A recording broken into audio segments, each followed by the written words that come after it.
This past year was my first year working with an ENL co-teacher, so I wanted to share some of my experiences with that and some of the co-teaching models that I was already using prior to this class, as well as some of the takeaways that I've gained from this class that I'm going to keep in mind as a new school year approaches.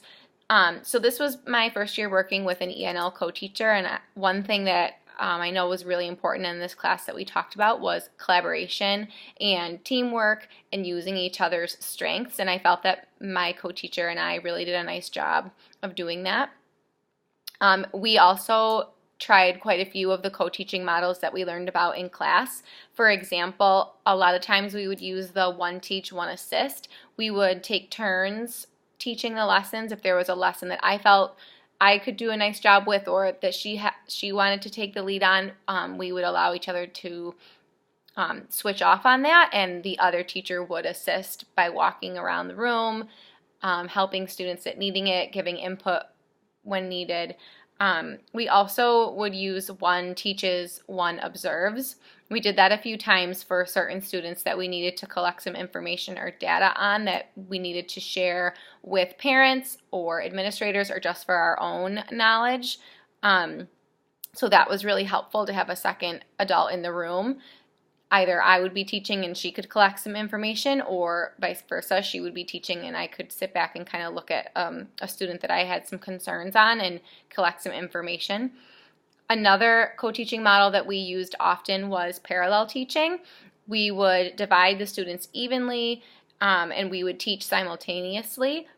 We would use this a lot for vocabulary. We might have a list of vocabulary words that we needed to talk about and define. We would split up the list. We would work on them simultaneously, and then when we were done, we would meet back together and the two groups could kind of teach each other the words that they didn't have.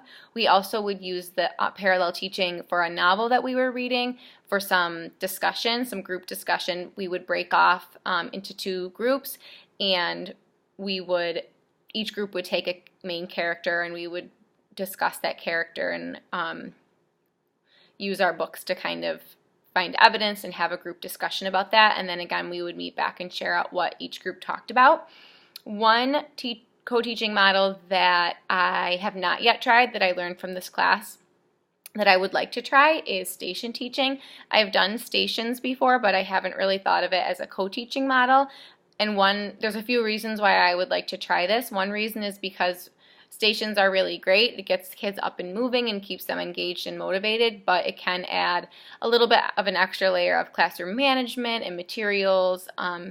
So having a second adult in the room, I think, would be really beneficial during an activity like that. It also allows for some small group instruction, so students can be divided and I can take a group, my co-teacher can take a group, and it can also you can add a group in for independent work.